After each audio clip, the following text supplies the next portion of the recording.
Hello students, मैं doctor Ayush Pareek और आज मेरे साथ हैं डॉक्टर अमित उपाध्याय सर। तो गुरुनीति का जो नर्वस और एंडोक्राइन का हम लोग जो एपिसोड्स डिस्कस कर रहे थे उसके अंदर नर्वस और एंडोक्राइन का ये लास्ट एपिसोड है सर। इससे पहले हम लोग जो 5 इसके टॉपिक्स को डिस्कस कर चुके थे। शुरू में सर हम लोगों ने एनसीईआरटी की मिक्स्ड अप्रोच से डिस्कस किया और उसके बाद हमने लास्ट के 2 वीडियोस में जो लास्ट ईयर के एग्जामिनेशंस में जो क्वेश्चंस पूछे गए हैं इन टॉपिक से उनको अलग अलग करके गया। और आज सर हम लोग थोड़ा सा एनसीईआरटी के आसपास जो है कई बार क्या होता है सर कि कुछ क्वेश्चंस थोड़े से डेप्थ में आ जाते हैं क्योंकि एनसीईआरटी केवल उनका हिंट देके रखती है और वो क्वेश्चंस थोड़े से बाहर पूछ ले जाते हैं। जैसे एनसीईआरटी में कोई वर्ड दिया हुआ है तो डेफिनेटली उस वर्ड के सराउंडिंग की नॉलेज आपको होनी चाहिए। उस बेस को कवर करते ही हम लोग इस क्वेश्चन को फ्रेम कर रहे हैं यहाँ पर। तो सर शुरू करें अपन। जी सर, बिल्कुल स्टार्ट करते हैं। आइए शुरू करते हैं। क्वेश्चन नंबर 152 है, हम लोग पूरा स्टार्टिंग से कर चुके हैं जी। तो सर इस क्वेश्चन में choose the incorrect option from the codes given below. तो कुल मिला के हमें इनकरेक्ट बताना है सर। बिल्कुल बिल्कुल, अपन को इनकरेक्ट चूज करना है ऑप्शन में से। तो पहला ऑप्शन क्या दे रखा है इन्होंने दिया है more than half volume of neural tissue is formed by neuroglial cell. तो अपन को पता है कि जब अपन नर्वस टिश्यू पढ़ते हैं तो अपन को पता है कि एक तो न्यूरॉन पढ़ते हैं और न्यूरॉन की जो सपोर्टिंग सेल्स होती है न्यूरोग्लियल सेल्स वो बेसिकली 50% से ज्यादा स्पेस वहां पर ऑक्यूपाई करती है। ठीक है ना। तो डेफिनेटली ये बात जो कह रही है तो डॉक्टर साहब बिल्कुल ये बात बिल्कुल एकदम परफेक्टली बैलेंस्ड है। तो अपन इसको करेक्ट कंसीडर कर रहे हैं। ये ट्रू हो गया हमारा, है ना। मैं ठीक लिख देता हूं सर। और दूसरा जी sir, astrocytes play a role in the formation of blood brain barrier। बिल्कुल बिल्कुल।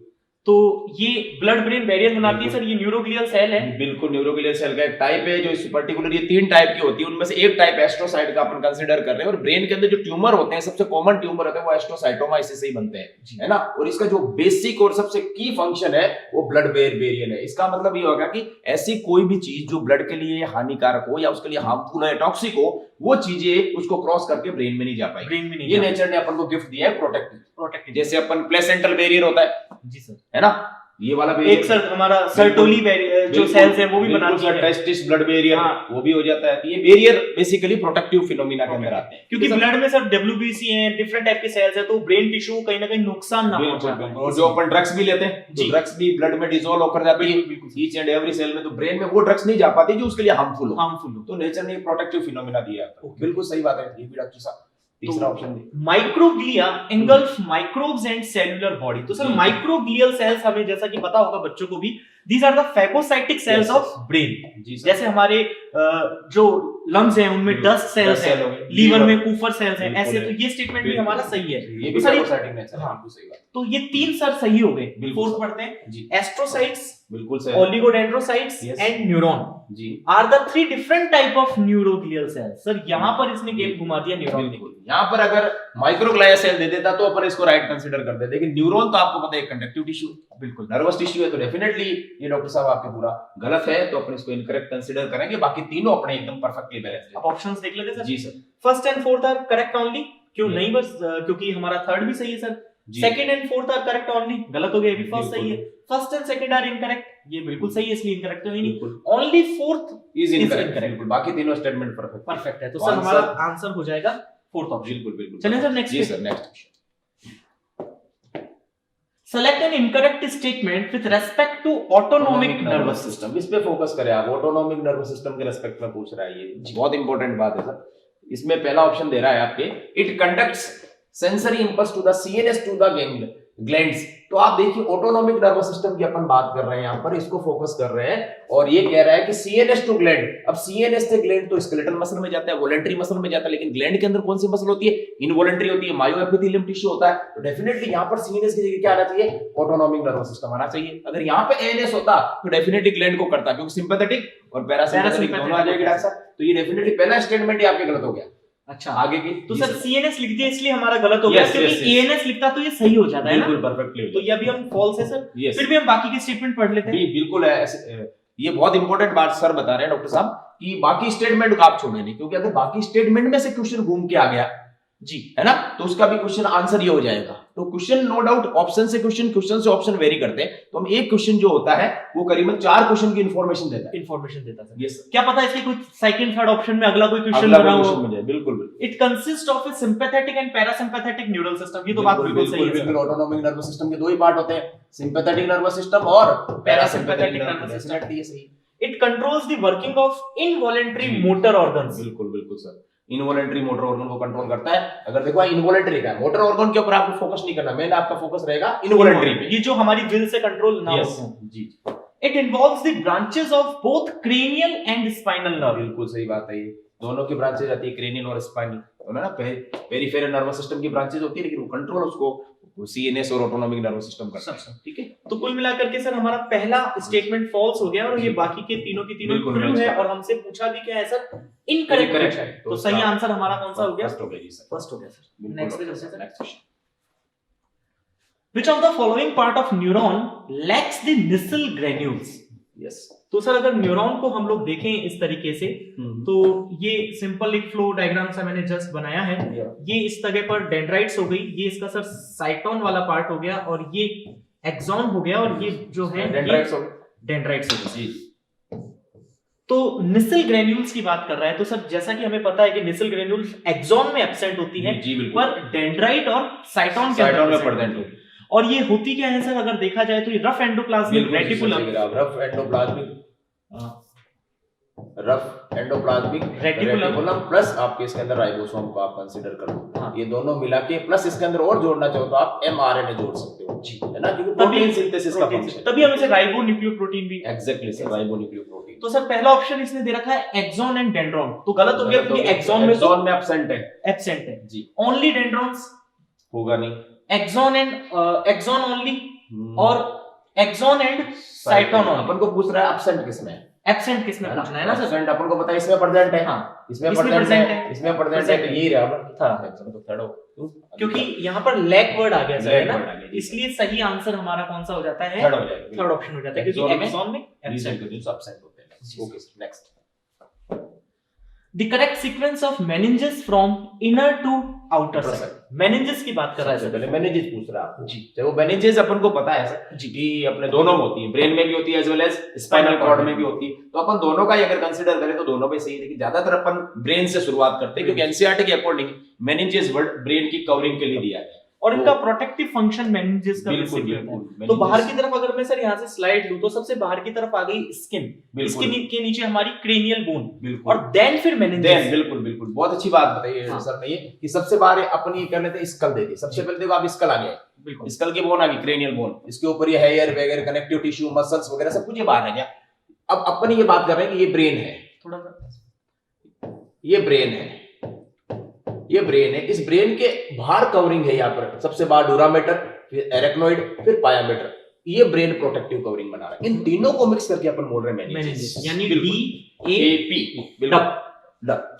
तो अब सर इसने जो हमसे क्रम पूछा है या जो हाँ। सीक्वेंस पूछा है, ये पूछा है इनर टू आउटर। बिल्कुल, ये हमेशा आप ध्यान रखिए सर, डॉक्टर साहब जो बता रहे हैं कि ये क्वेश्चन हमेशा मोस्टली, मैं बता दूं, मैं भी जब क्वेश्चन करके आता हूं तो हमसे भी मिस्टेक हो जाती है, क्योंकि ये पता नहीं अंदर से बाहर पूछ रहे हैं बाहर से अंदर, तो पहले आप सीक्वेंस डिसाइड कर ले कि इनर टू आउटर पूछा है, तो सबसे पहले आपको इनर वाली बतानी है। तो इनर वाली जैसा सर ने सीक्वेंस लिखा है, पी तो पायामेटर कहां पर देख लीजिए आप, जी सर, पायामेटर, फिर आप ले लीजिए एरेक्नोइड, फिर ले लीजिए आप डायामीटर, डूरामेटर। तो सर फर्स्ट ऑप्शन में ही हमारा सीक्वेंस मिल जाता है, बिल्कुल, क्योंकि बाकी की में सब में स्टार्टिंग एरेक्नोइड, डूरामेटर से है, पर सबसे अंदर की तरफ तो क्या होती है? पायामेटर होती है, बिल्कुल। तो बाहर डूरामेटर होती है, बिल्कुल बिल्कुल। तो सर सही आंसर क्या हो जाएगा? फर्स्ट ऑप्शन हो जाएगा। और सर इनमें जब इन्फ्लेमेशन होता है, इसे बहुत ही कॉमन डिजीज के नाम से जानते हैं हम लोग, meningitis.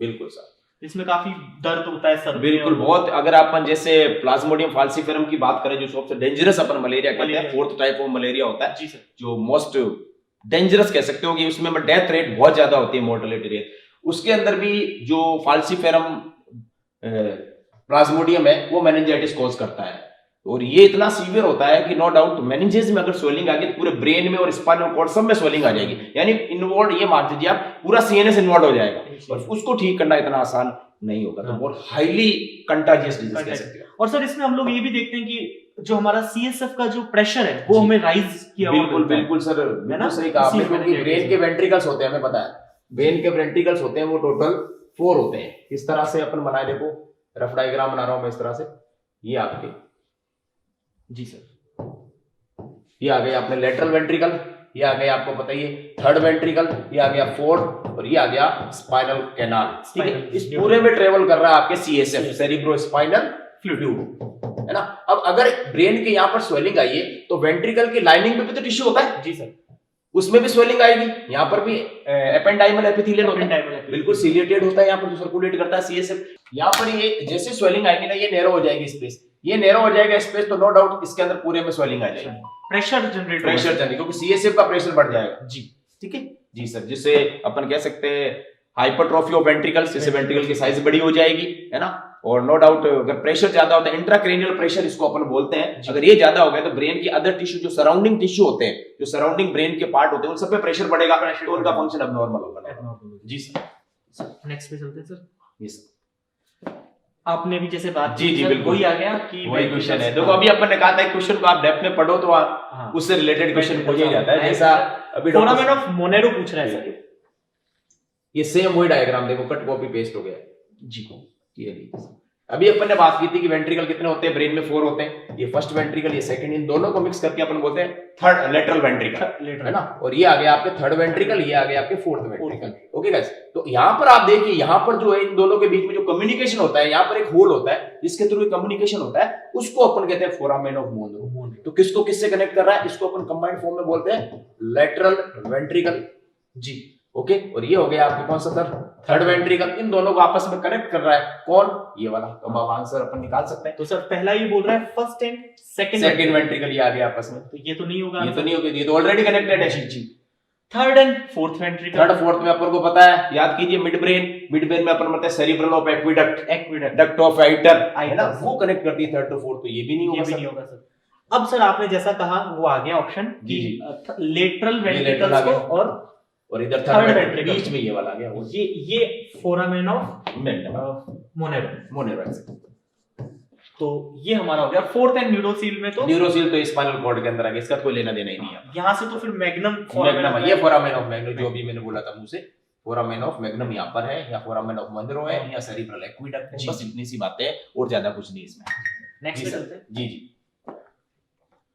Match the following human spinal nerves in column first with the numbers of pairs in column second and choose the correct option। जी, तो सर हमें यहाँ पर जो nerves हैं उनको चूज कराना है, हमारे यहाँ पर 2 कॉलम्स है और इनके अकॉर्डिंग फिर हम लोग आंसर सेलेक्ट करेंगे। बिल्कुल सर, अब देखो इसमें दिया हुआ है मेरु तंत्रिका जी, उसको अपन कहते हैं स्पाइनल नर्व्स, और स्पाइनल नर्व ये ब्रेन बना रहा हूं मैं यहाँ पे, बहुत सिंपल सा ब्रेन बनाने के बाद में मैंने स्पाइनल कॉर्ड बना दी, स्पाइनल कॉर्ड, इस स्पाइनल कॉर्ड से जो नर्व निकल के आ रही है इसे अपन कहते हैं स्पाइनल नर्व्स। क्लियर। अब ये स्पाइनल नर्व जैसे अपनी जो बॉडी वर्टिकल कॉलम है, यहाँ पे सर्वाइकल, फिर थोरेसिक, फिर लंबर, सैक्रल एंड कॉक्सिडियल, इस तरह से निकलती है। तो भी बोन्स, बोन के अंदर से जो अपन को पता है होल होता है, वहां से निकल कर आती है नर्व, जो हमारी बॉडी को पूरी को सप्लाई करती है। बिल्कुल बिल्कुल। तो सर्वाइकल वर्टिब्री तो होती है 7 जी, वर्टिब्री होती है 7, बट उससे निकलने वाली नर्व होती है 8 पेयर्स। तो 8 इस तरफ है और 8 इस तरफ है, जो हमारे नेक रीजन से निकलती है। हाँ जी सर, जो सर्वाइकल का आपने लिख दिया 4th वाला, 8 पेयर, बिल्कुल सही बात है। अब आती है सर्वाइकल के बाद में अपने आती है थोरैक्स। थोरैक्स में तो बिल्कुल वर्टिब्री भी थोरैक्स 12 होती है, और नर्व जो लेफ्ट एंड राइट में सप्लाई करेगी तो वो हो जाएगी 12 पेयर्स। यानी आप कह रहे हैं सर 12 इधर 12 इधर, एग्जैक्टली। तो पेयर हमने वर्ड का जी जी। तो सर फिर मैं इधर लिख देता हूँ 12, जैसे हमने थर्ड ले लीजिए आप जी, थर्ड। फिर आती है लंबर, तो लंबर सेम वही, वर्टिब्री भी 5 है और निकलने वाली नर्व भी वही, जैसा आपने कांसेप्ट बताया 5 इधर है, 5 इधर है, इसलिए पेयर हमने जी जी बिल्कुल, बॉडी के बोथ साइड सप्लाई जाएगी। तो फर्स्ट आ गया सर, सी पे फर्स्ट आ गया। ठीक, तो अब तो बट नेचुरल है, कॉक्सिडियल से 1 ही आएगा, 1 ही आएगा सर। लेकिन आप कॉक्सिडियल वर्टिब्री 4 होती है, बट फ्यूज होकर 1 हो जाती है वो। हां, तो टेल बनाती। ओके सर, तो आप देख लीजिए, तो सर मैचिंग कर देते हैं जी। कि अब देखें सर, हम लोग हमारा जो आंसर आएगा सर्वाइकल नर्व्स में आपने बताया था सर 8, तो 4 सबसे पहले आना चाहिए जी ए के अंदर। और सर अगर हम देखें ए की ऑप्शन में हमें ए के बाहर 4 मिल रहा है, A4 यानी सर्वाइकल नर्व्स हो गई, बिल्कुल आगे देखना ही नहीं है। बी थोरेसिक और यानी कि थर्ड हो गया 12 पेयर, और सी लंबार 5 पेयर, और डी हमारा 1 हो गया। हाँ बिल्कुल। अब आप देखिए ऐसा कभी पीएमटी एग्जाम में इस साल जो लास्ट अपने हुआ था 2020 में जो क्वेश्चन आया था, उसमें से ऐसे ऑप्शन थे जिनमें एक ही करेक्ट था, एक ही करेक्ट। तो आपको ज्यादा दिमाग लगाने नहीं, अगर आपको इनमें से एक भी ऑप्शन आता था आपका काम बन गया।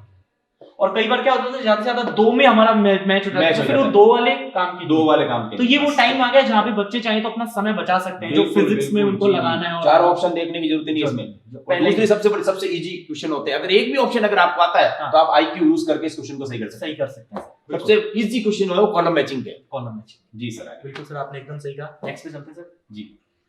Human ear is more sensitive to sound vibration in the range of. तो सर ये हमारा ह्यूमन ईयर की सेंसिटिव साउंड वाइब्रेशन की रेंज पूछ जी, रहा जी। है, तो फर्स्ट ऑप्शन में ही हमें आंसर मिल जाता है। बिल्कुल, साइकिल्स बिल्कुल। पर सेकंड दे रखा है, बिल्कुल, जिसे हम बिल्कुल। हाँ, hertz- ज्यादा बिल्कुल इसमें थोड़ा सा आप यूनिट का ध्यान रखें, जो डॉक्टर साहब बता रहे हैं, तो 20 हर्ट्ज से लेकर कहीं के बुक में ऐसा लिख दिया जाता है 20 किलो हर्ट्ज। तो आप फिजिक्स पढ़ते हो तो आपको पता ही है, तो कहीं कहीं इसको साइकिल पर सेकंड में शो कर देता है, तो अपन को पता है साइकिल पर सेकंड, इसका मतलब इस फ्रीक्वेंसी को शो कर रहा है। फ्रीक्वेंसी को बिल्कुल, है ना, बिल्कुल। तो इसके लिए हमारे ईयर हाईली सेंसिटिव होते हैं, 20 हर्ट्ज से लेकर 20 किलो हर्ट्ज या 20 से लेकर 20 साइकिल पर सेकंड। साइकिल्स पर सेकंड, जी, जी, बिल्कुल। है ना सर।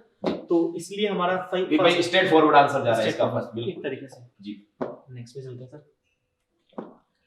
Parkinson disease. जी, बहुत फेमस डिजीज है। हाँ, इसलिए सर। अल्टीमेट फेमस डिजीज है, क्योंकि जो अपने बॉक्सर थे अली, अच्छा, Muhammad Ali, exactly sir, okay. उनको जब वो बॉक्सिंग कर रहे थे तो उनके यहाँ पर पंच गिरा था बेसल गैंग्लिया पे। अच्छा, उस बेसल गैंग्लिया पे पंच पड़ने की वजह से उनका जो बेसिकली जो बेसल गैंग्लिया वाला पार्ट है वो डिस्ट्रॉय हो गया था, सबटेंटिया नाइग्रा। अच्छा। और सबटेंटिया नाइग्रा जब डिस्ट्रॉय हो गया तो वहां पर डोपामिन का सिंथेसिस होता है, तो हाँ, डोपामिन का सिंथेसिस होना बंद हो गया। और डोपामिन अपन सभी जानते हैं, बहुत कॉमनली जानते हैं कि डोपामिन जो है वो इनहिबिटरी न्यूरोट्रांसमीटर जी है। सर, बिल्कुल। तो जैसे मैं चल रहा हूं, अभी आपके सामने चल रहा हूं, चलता चलता मैं रुक जाता हूं, इसका मतलब मेरे ब्रेन से इनहिबिशन आया स्केलेटल मसल को, मैं रुक जाऊं, अब आपको आगे नहीं जाना, आप गिर जाओगे। लेकिन इसके अंदर क्या होता है कि उस बंदे का इनहिबिशन आता ही नहीं है, वो चलता ही रहता है शॉर्ट स्टेप में, रुक ही नहीं पाता, रुक ही नहीं पाता। ऐसा लगता है वो दीवार से टकराएगा, मतलब वो चाह कर भी अपनी बॉडी को मतलब कंट्रोल इनहिबिट नहीं कर सकता जी, जी, अपने जी, एक्शंस जी, को। बिल्कुल। तो इसमें डोपामिन डेफिशिएंसी होती है 100%, और इसको ठीक करने के लिए अपन ड्रग भी देते हैं, उसका नाम होता है एल-डोपा, लीवोडोपा, क्योंकि लीवोडोपा ये जो ब्लड ब्रेन को क्रॉस कर देती है, क्रॉस कर डायरेक्ट डोपामिन क्रॉस नहीं करेगा, इसलिए एल फॉर्म में अपन देते हैं उसको। ओके सर, जी आपने सर। बहुत इंटरेस्टिंग यहाँ से फैक्ट बताया। जी, तो बहुत अगर बच्चों ने इसे ध्यान से सुना होगा तो शायद ये क्वेश्चन कभी भी उनके एग्जाम में आ जाएगा, तो बिल्कुल गलत नहीं कर ये पाएंगे। नो डाउट इनके नीट में आगे एमबीबीएस के बाद पीजी में सब जगह क्वेश्चन पैटर्न है, Patent है। चाहे आप कोई भी आरपीएससी का एग्जाम दो, मैं देके आया अभी, तो मेरे भी यही क्वेश्चन था। तो Parkinson disease is characterised by the tremors and the progressive rigidity of the limb is caused by the degeneration of brain neuron, जैसा आपने बिल्कुल, बताया, that are involve in the movement of control and make use of neurotransmitter. Definitely doctor साहब, इसमें देखो कुछ अच्छी बातें थी। ट्रेमर्स, ट्रेमर का मतलब होता है कंपकपी, जैसे मान लो कि मुझे ये पेन है मेरे हाथ में और ये मुझे लेना है, अगर पार्किंसन का पेशेंट इसको लेगा ना तो वो इंटेंशनल ट्रेमर करेगा, इसको पकड़नी, जैसे ओल्ड एज में हाथ कंपकपाते हैं, ट्रेमर ऐसे वाइब्रेशन आएंगे, पकड़ नहीं पाएगा, वो ट्रेमर है। प्रोग्रेसिव रिजिडिटी, यानी कि जैसे मेरा हाथ है, ये वाला मसल जो अपन कंपार्टमेंट है, फ्लेक्सर कंपार्टमेंट, इसका अपोजिट वाला एक्सटेंसर होता है, जिसको बहुत कॉमनली अपन बोलते हैं ये बाइसेप्स है, ये ट्राइसेप्स है। तो इसमें दोनों मसल में टफनेस आ जाएगी, स्पास्टिसिटी आ जाएगी, उससे अपन बोलते हैं रिजिडिटी। बिल्कुल, एक ग्रुप में नहीं, दोनों ग्रुप में आएगी, बिल्कुल। तो वो भी आ जाएगी, प्रोग्रेसिव मतलब धीरे धीरे बढ़ती जाएगी, और धीरे धीरे आप देखो और ब्रेन का डीजनरेशन होता है, उसका माइलिन शीथ रिमूव होने लग जाएगी। जी बिल्कुल। और मूवमेंट कंट्रोल अभी आपको मैंने बताया था, जैसे चलते हुए रोक नहीं पाता वो जी, और फिर आ जाता है कौन सा ट्रांसमीटर पूछा, तो आपने सर बताया जैसे डोपामिन इसका। बिल्कुल। ज्यादातर इसमें स्टूडेंट कंफ्यूज भी होता है कि सर गाबा भी तो न्यूरोट्रांसमीटर है, वो भी इनहिबिटरी नेचर का है, और ब्रेन में तो सबसे ज्यादा होता है, लेकिन इस बेसल गैंग्लिया में डोपामिन ही बनता है। अच्छा, इसी वजह से ये सर डिजीज जी, जी, बिल्कुल। बहुत अच्छा सर, नेक्स्ट पे चलते हैं। फोर्थ आंसर हो गया है ना बच्चों? बिल्कुल बिल्कुल definitely. The cavity of brain are lined by, ये अभी हमने बात करी है, ये तीसरा क्वेश्चन है। एपेंडाइमल सेल्स जो होते हैं वो हमारी ब्रेन की इंटरनल कैविटी को लाइन करते हैं, और आपने जैसा कहा था कि सीलिएटेड होते हैं, तो मूवमेंट ऑफ सेरेब्रोस्पाइनल फ्लूइड से रिलेटेड होते हैं, जैसा सर अभी डायग्राम बना रहे हैं तीसरी बार आप लोगों का। तो ये वेंट्रिकल सिस्टम, तो आपका कॉन्सेप्ट क्लियर हो जाना चाहिए, परफेक्ट हो जाना चाहिए जी। तो इससे बात कोई क्वेश्चन नहीं आना, ये कंफर्म्ड है। या तो ये इसकी इनर लाइनिंग पे सेल पूछेगा जी, या ये आपने जो बताया डॉक्टर साहब अभी फोरामेंस के बारे में पूछ सकता है, या ये वाला, या वेंट्रिकल या सेरिबल एक्विडक्ट, बस ये चार ही क्वेश्चन पैटर्न है जो बनते हैं एग्जाम में जो बिल्कुल।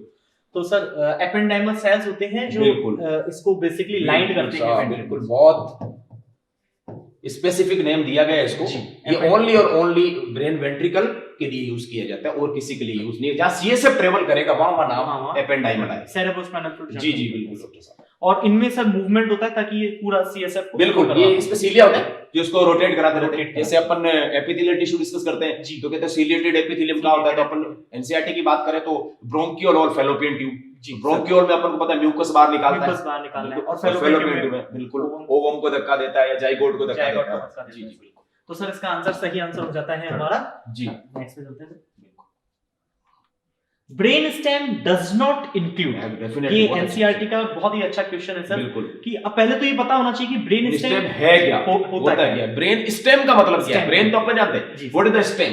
तो देखो अपन अगर ब्रेन का डायग्राम बनाए ना तो अपन सिंपल बना देते हैं इस तरह से, ये लो साहब ये ब्रेन है, ये कंप्लीट ब्रेन है। रियल में इसका जो डायग्राम थोड़ा डेप्थ में बनाए अपन डॉक्टर साहब, तो आप जैसा कि आप सब कुछ जानते हैं इस चीज के बारे में कि ब्रेन का अगर मैं बनाऊं डायग्राम तो बिल्कुल आप इस तरह से बना लीजिए, बिल्कुल वेंट्रिकल वाला सिस्टम बना लीजिए आप। ये दो सेरिब्रम बना लीजिए आप सबसे पहले, राइट सेरिब्रम इस पर, लेफ्ट सेरिब्रम बिल्कुल। उसके बाद में आप नीचे आप बना लीजिए आप कौन सा आपका ये हो गया आपके मिड ब्रेन, ये फोर ब्रेन, ये मिड ब्रेन, और इसके नीचे आप बना लीजिए बहुत सिंपल सा हाइंड ब्रेन। ठीक है, अब आप देखिए फोर ब्रेन तो इस स्टेम में आएगा नहीं क्योंकि फ्रेम में 50% इधर चला गया, 50% इधर चला, यानी ये तो एक स्टेम या तने का निर्माण नहीं कर सकता, इसकी ब्रांचेस है बिल्कुल। ठीक है, अब आप यहां से लाइन खींचो, सबसे पहले कौन आ जाता है? Mid brain. मिड ब्रेन के बाद में अगर हाइंड ब्रेन की बात करें तो अपन को पता है जस्ट इसके नीचे आए अपन यहाँ पे हाइंड ब्रेन पे फोकस करें तो सबसे पहले आता है पोन्स, फिर आता है मेडुला ऑब्लोंगेटा और साइड में रह गया सेरिबेलम। इनको अपन इंक्लूड नहीं करेंगे। तो अब आप देख लो कौन कौन से आ गए, मिड ब्रेन, पोन्स और मेडुला ऑब्लोंगेटा। अब इसमें एनसीईआरटी दो तरह से मेंशन कर देती है जी। एनसीईआरटी इसमें कैसे करती है कि अगर अपन स्ट्रेट फॉरवर्ड आंसर ले परफेक्टली बैलेंस तो अपने आंसर जाता है मिड ब्रेन जी सर, उसके बाद में सर पोन्स और फिर आ जाता है आपके मेडुला ऑब्लोंगेटा। बिल्कुल ये, लेकिन एनसीईआरटी ने इसको क्या लिख रखा है? उन्होंने लिख रखा है मिड ब्रेन प्लस इन दोनों को मिक्स करके लिख दिया एनसीईआरटी ने हाइंड ब्रेन। तो ये भी बात सही है, ध्यान रखिएगा आप।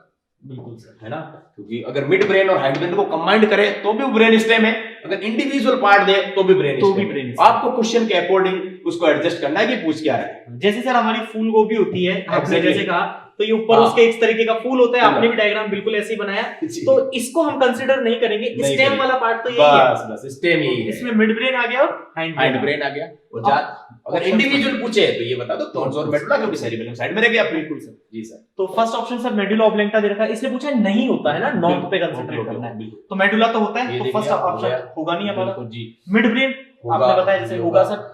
फोर ब्रेन तो क्लियर कट पार्ट है, ये आपने गोभी वाला एग्जांपल दिया, तो फोर ब्रेन तो इसका सर होगा नहीं, तो आंसर भी हमारा क्या चला जाएगा? थर्ड चला जाएगा। और कौन सी यहाँ पे ऑप्शन में देगा? कौन सही है अपने ये रहा। हां, ब्रेन स्टेम काफी कॉमन सी टर्म, कॉमन बिल्कुल।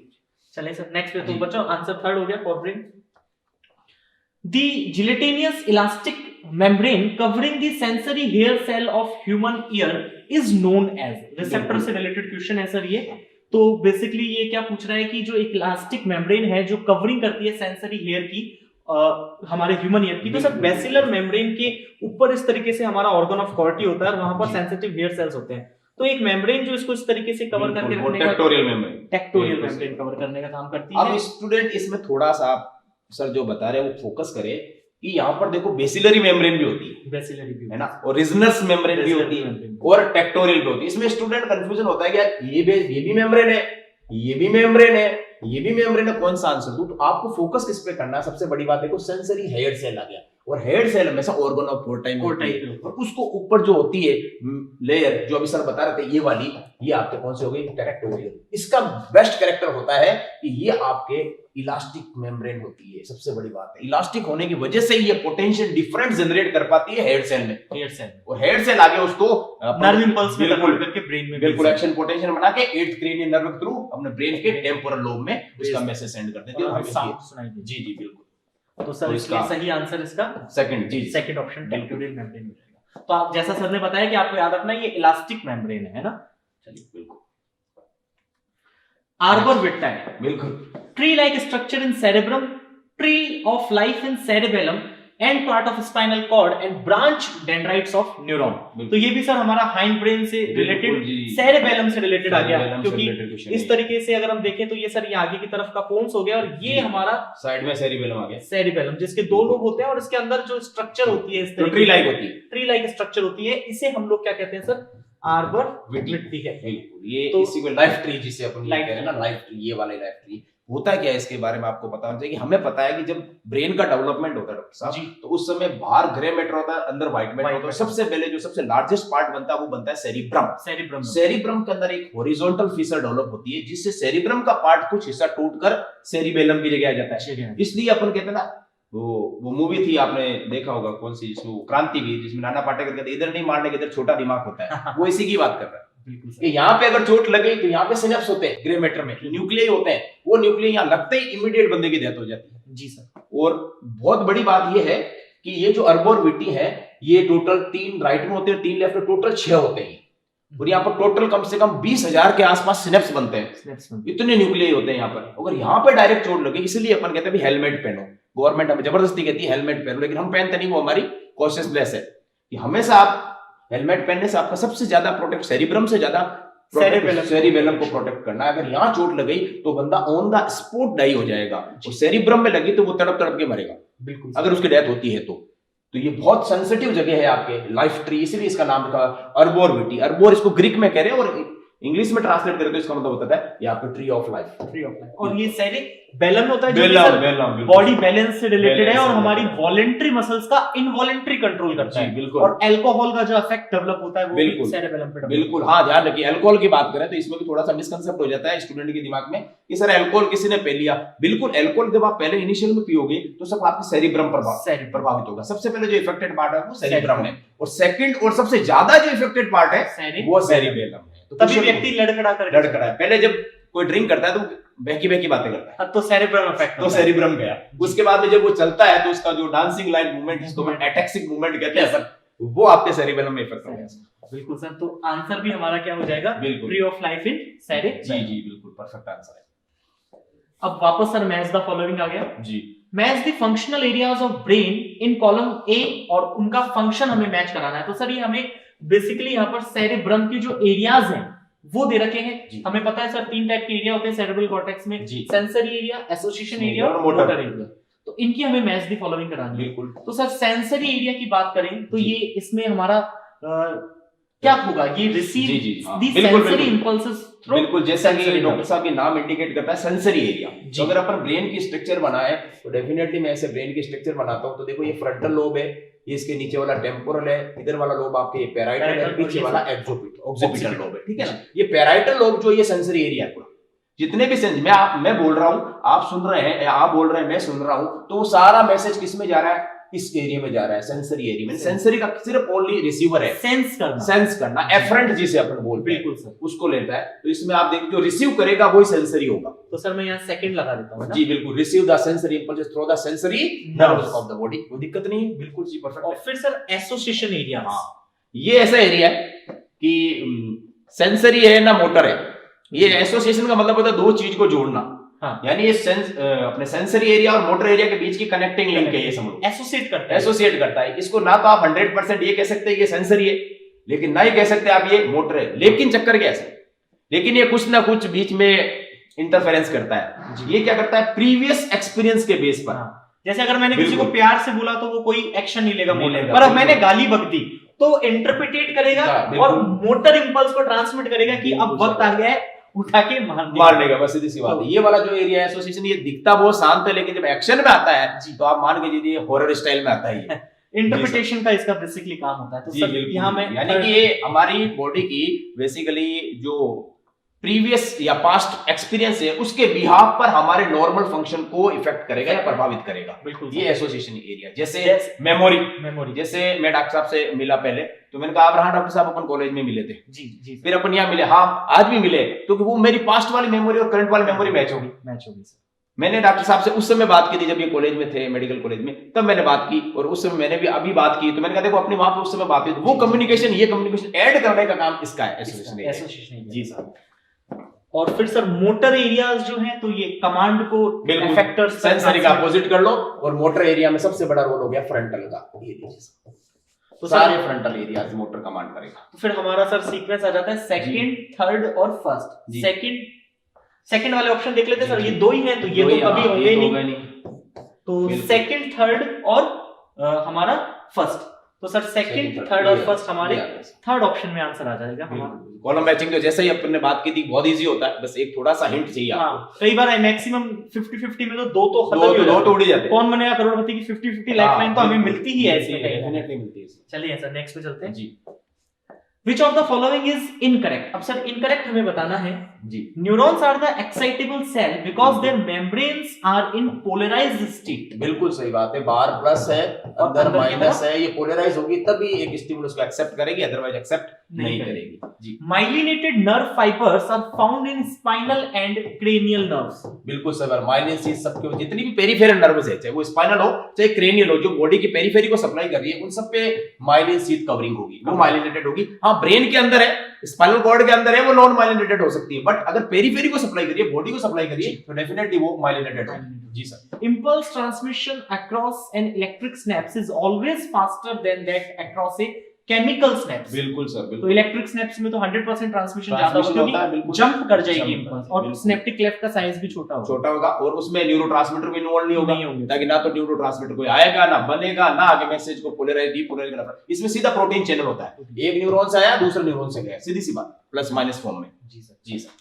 Neurons are excitable but muscle cells are not. ना ना ना ना, मसल भी तो एक्साइटेबल होती है, मसल सेल्स भी क्योंकि मसल के ऊपर जब अपन स्टिमुलस देते हैं, जब नर्व आके न्यूरोमस्कुलर जंक्शन बनता है, तो वहां पर भी जो सार्कोलिमा है वो भी क्या होती है, पोलराइज और डीपोलराइज होती है, वो भी एक्साइटेबल है, उससे कैल्शियम रिलीज होता है, वही आगे जाकर मसल कॉन्ट्रैक्शन में इन्वॉल्व होता है। बिल्कुल सर। तो सर हमारा ये बेसिकली बात है। फोर्थ स्टेटमेंट हमारा इनकरेक्ट हो गया, इसीलिए आंसर भी क्या हो गया, फोर्थ हो गया। नेक्स्ट पे चलते हैं। One similarity between enzymes and hormones. ये अपने को सिमिलरिटी पूछ रहा है। जी सर, सिमिलरिटी पूछ रहा है।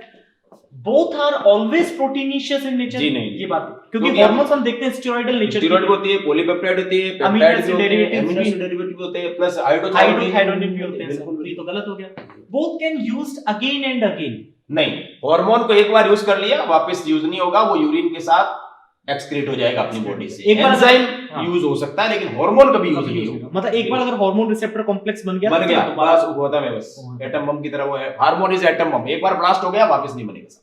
Both are used in minute amount. ना ना, हार्मोन देखो इसमें थोड़ा सा है। जी सर, बिल्कुल सही कह रहे हो। बोथ लिख रहा है, इसका मतलब एंजाइम और हार्मोन दोनों की बात कर रहा है। हमें पता है हार्मोन जितना कम होगा उतना ज्यादा इफेक्टिव होगा, तो हार्मोन की डेफिनेशन में they release in the trace amount. Trace amount बहुत कम होगा। अब इसका बहुत, जैसे अपन कॉमनली बात करें, जिस चीज की अपने अंदर डेफिशिएंसी या कमी होती है उसकी इंपॉर्टेंस ज्यादा होती है। ज्यादा हो जाती है। जैसे मेरे पास नो डाउट खूब सारे, फॉर एग्जांपल ले रहा हूं, ऐसा है नहीं, खूब सारे पैसे हैं और तो मैं उसकी कदर नहीं करूंगा। हाँ। और मेरे पास अगर 10 रुपए है और मुझे 100 रुपए का खर्च दिख रहा है सामने, मैं उसकी कदर करूंगा। वैसा ही है, तो सेल क्या करती है, अगर हार्मोन कम होगा तो नंबर ऑफ रिसेप्टर को बढ़ा देती है, तो उसका एक्शन रैपिड हो जाता है।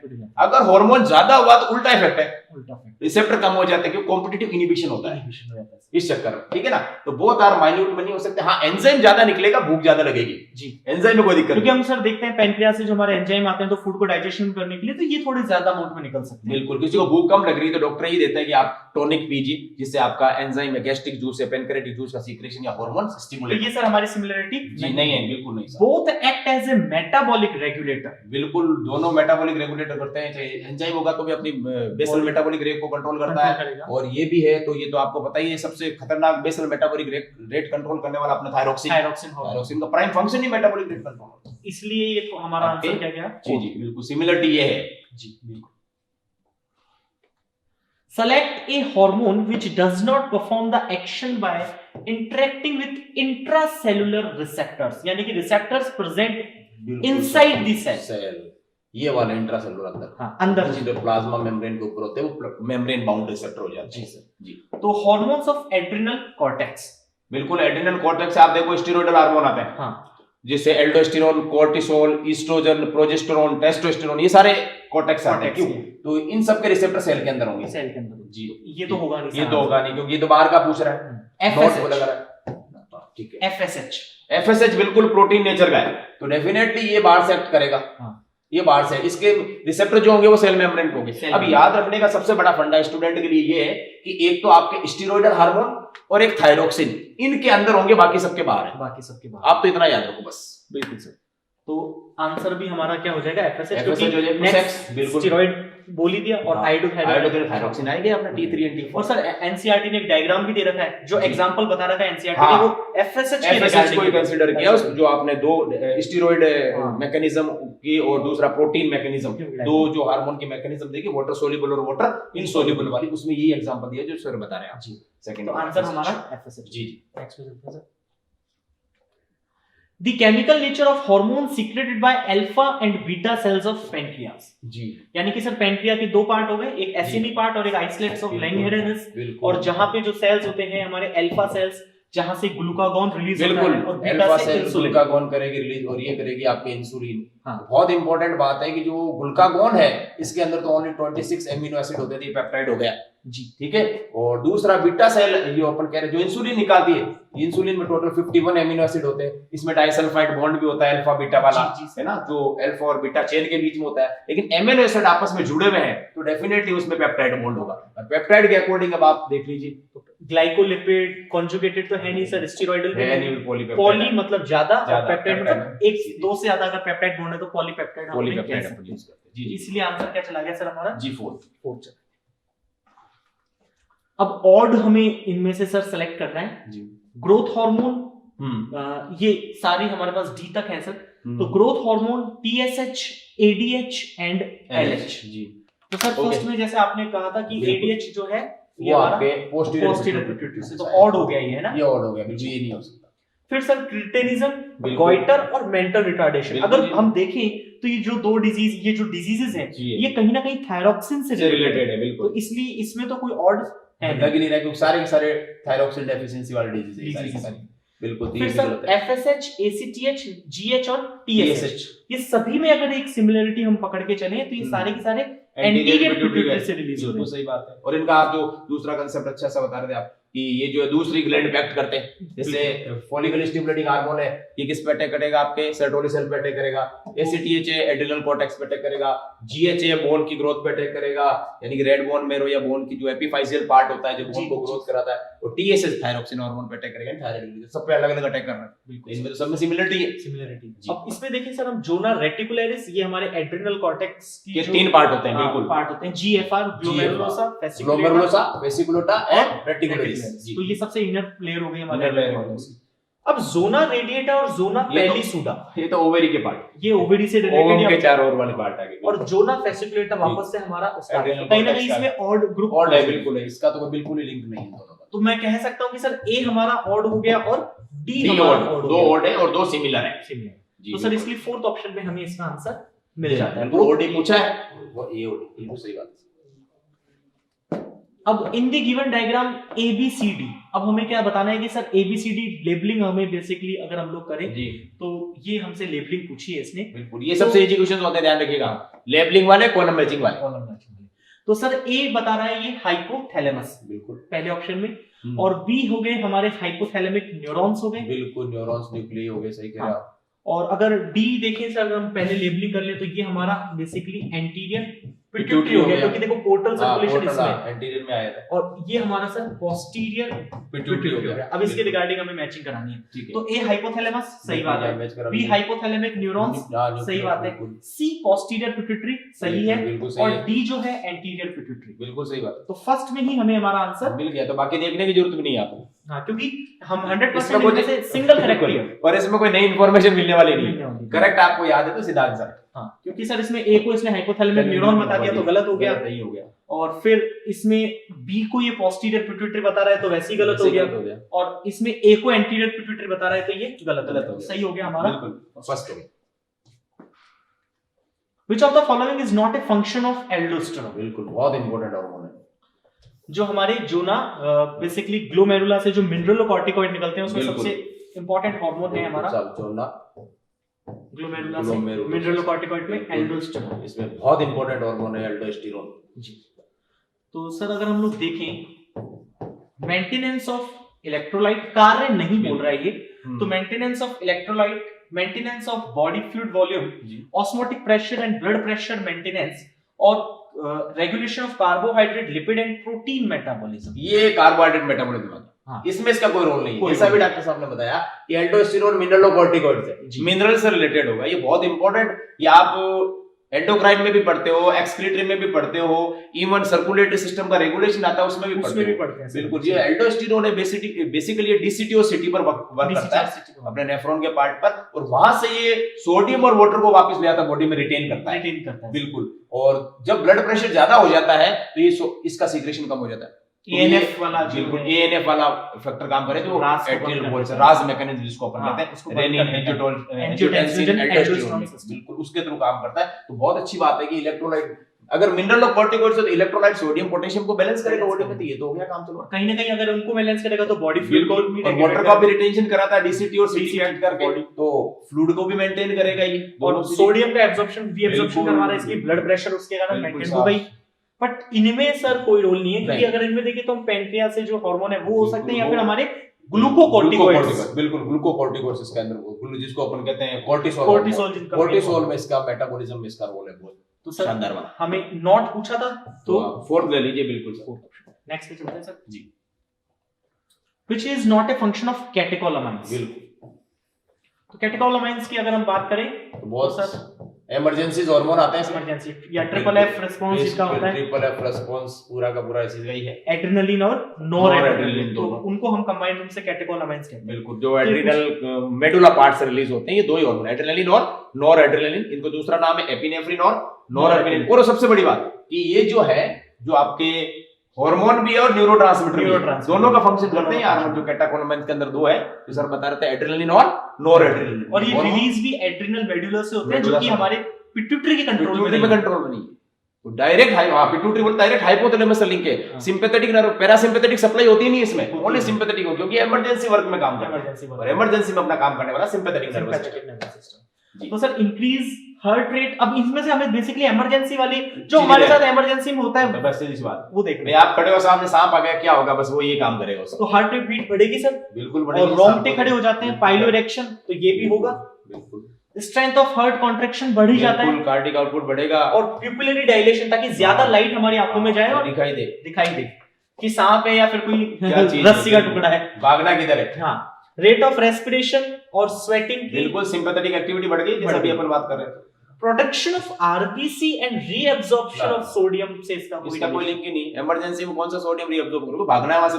जी सर, तो हमारा नॉट पूछा था, तो आंसर हो गया फोर्थ, बिल्कुल definitely. Which of the following hormone of adenohypophysis is not secreted from pars diastalis? बिल्कुल, ये बहुत इंपॉर्टेंट बात है। एडिनोहाइपोफाइसिस और आगे पूरा पार्स डिस्टलिस जो बोल रहा है जी। तो अब इसमें आप पहले पिट्यूटरी ग्लैंड का एक डॉक्टर साहब डायग्राम बना दो, ताकि चीजें क्लियर हो जाए कि एडिनोहाइपोफाइसिस और न्यूरोहाइपोफाइसिस स्टूडेंट को ये पता होना जरूरी है। जी सर, अभी हमारा डायग्राम भी इस तरीके से आया था। हाँ, तो जहां पे ये हमारा हाइपोपोर्टल सिस्टम से रिलेटेड हो गया सर पार्ट, जी, ये तो हमारा एडिनोहाइपो एंटीरियर पिट्यूटरी हो गया, बिल्कुल बिल्कुल और बिल्कुल ये हमारा पोस्टीरियर पिट्यूटरी हो गया, और ये बीच में हमारा इंटरमीडिएट लोब हो गया। बिल्कुल। अब आप इसमें देख लीजिएगा, ये जो इधर वाला लोब है जिसमें हाइपोफाइजियल पोर्टल सिस्टम की कनेक्टिविटी आ रही है, वो एंटीरियर लोब है, जो बीच वाला मिडिल लोब है। और एंटीरियर लोब और मिडिल लोब को मिलाकर अपन वर्ड यूज करते हैं एडिनोहाइपोफाइसिस, ठीक है। और पीछे जो बन गया लास्ट वाला, ये आपके हो गया कौन सा, पोस्टीरियर लोब, इसको अपन बोलेंगे न्यूरोहाइपोफाइसिस, ठीक है ना। तो बिल्कुल पिक्चर क्लियर है। अब आप इसमें से आंसर निकाल सकते हो आसानी से। ग्रोथ हार्मोन बात करें तो 100% हमारे ये एंटीरियर पिट्यूटरी से इससे related 6 हार्मोन निकलते हैं, इससे 1 हार्मोन निकलता है, इससे 2 हार्मोन निकलते हैं। बस ये आपको रट के रखना है।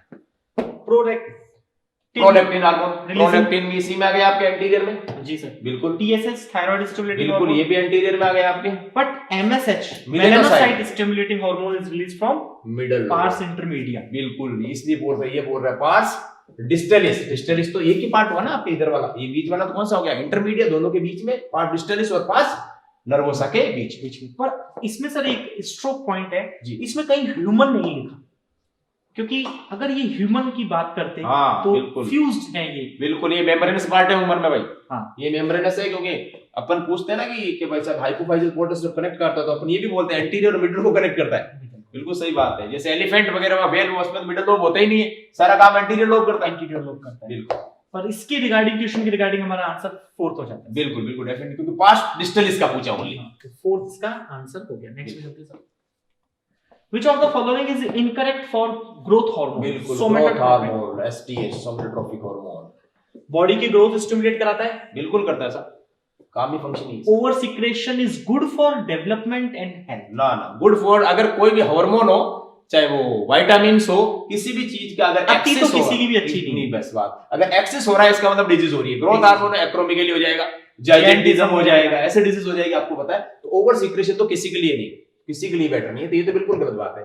गुड फॉर हेल्थ तो हो ही नहीं सकता. हाँ, और लेस सिक्रेशन से स्टंट ग्रोथ, बिल्कुल, अगर ग्रोथ हार्मोन बिल्कुल अगर नहीं होगा तो हाइट शॉर्ट रह जाएगी उसकी, जिसको अपन ड्वार्फिज्म बोलते हैं या सर्कस मिडगेट्स बोलते हैं, बिल्कुल एटेलियसिस बोलते हैं. ये हमारा हाइपोथैलेमस का हार्मोन है, बिल्कुल, सोमेटोट्रोपिक रिलीजिंग हार्मोन. इसका ये इसको पॉजिटिव synthesis फीडबैक को देता है, stimulate स्टिमुलेट करता है. देखो RH आ गया, STH RH आ गया, रिलीजिंग और इनहिबिटरी हार्मोन हमेशा कहां से आएंगे? हाइपोथैलेमस से. हाइपोथैलेमस है. बिल्कुल, तो सर आंसर हमारा हो गया. बिल्कुल साहब, कोई हेल्प नहीं करता है ऐसे.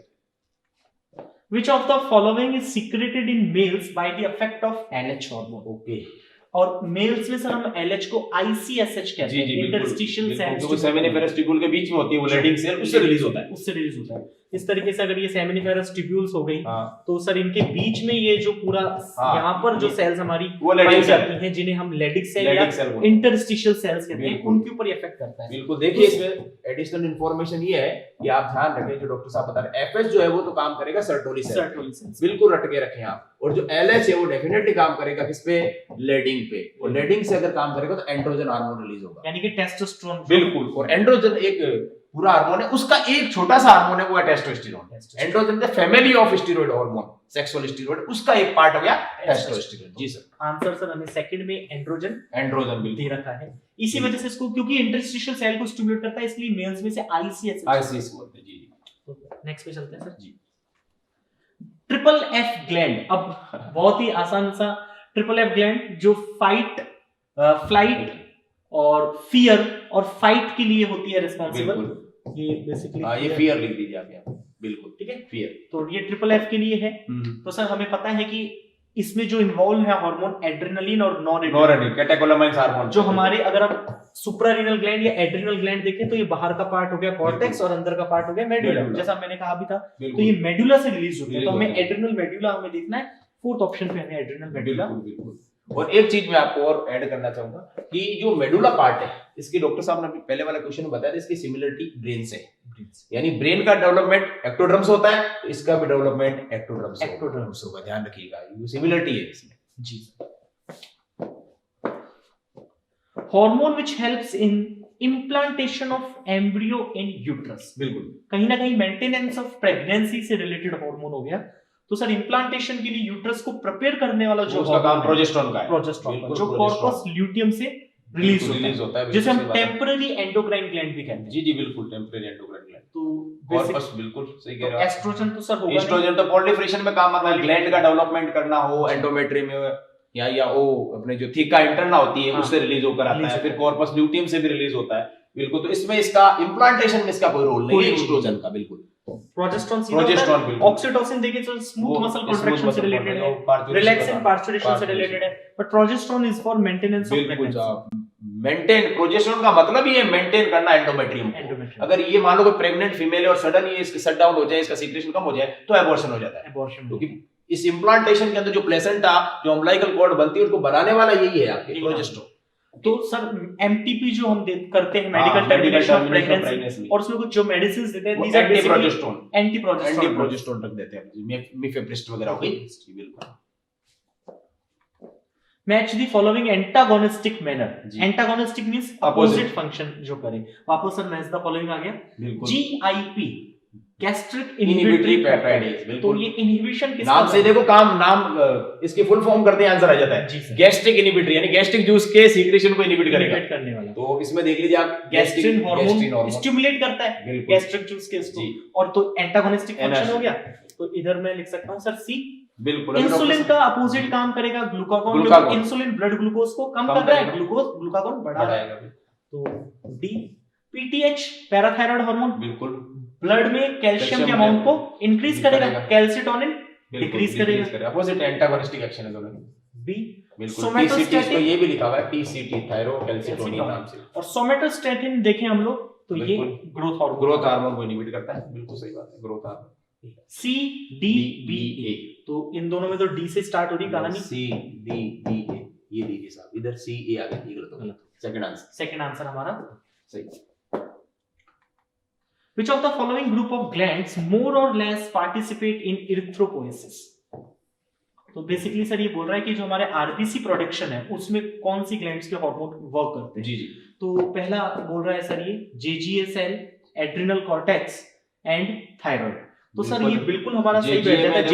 जेजीए से एरिथ्रोपोइटिन आता है, जेजी सेल से, तो ये वो आरबीसी के फॉर्मेशन को स्टिमुलेट करता है, तो ये बात पहला सही है। एड्रिनल कॉर्टेक्स से कोर्टिसोल आरबीसी प्रोडक्शन को बढ़ाता है, बिल्कुल सही बात है। और थायराइड जो है ये भी हमारा बिल्कुल आरबीसी प्रोडक्शन और अटैक है, इसका भी एक्शन है जी। और सर किडनी, एड्रिनल और थाइमस इससे रिलेटेड होगा, इससे कोई रिलेटेड नहीं होगा, ये उड़ जाएगा।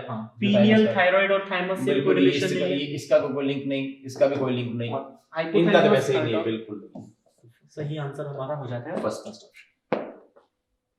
एंडिंग की तरफ बढ़ चुके हैं सर हम लोग। अब हार्मोन दे रखा है, सोर्स दे रखा है और टारगेट ग्लैंड्स दे रखे हैं, इनकी हमें बेसिकली मैचिंग करानी है। तो इंसुलिन देखें सर, पेनक्रिया, हाँ इंसुलिन पेनक्रियास से आता है, बिल्कुल सही बात है, बिल्कुल इंसुलिन पेनक्रियास से आएगा, ठीक है। और सर अफेक्ट देखिए तो इंसुलिन का मेनली अफेक्ट जो होगा हेपेटोसाइट्स और एडिपोसाइट्स, एडिपोसाइट दो ही सेल पे होता है। ग्लूकोज का जो है वहां से ब्रेक डाउन करने का काम इसी का ही होता है। एडीक्यू हो जाएगा सर, है ना पहले एडीक्यू।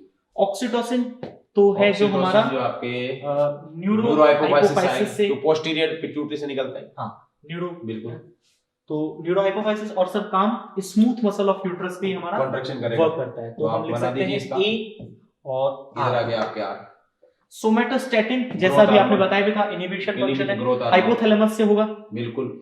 और हाइपोथैलेमस और फिर यहाँ पर जो इसका फर्क आएगा वो बेसिकली किस पे आएगा सर, हमारा ग्रोथ हार्मोन सोमेटो एडिनोहाइपोफाइसिस से रिलीज होता है, इसलिए एंटीरियर पिट्यूटरी का पार्ट आ गया।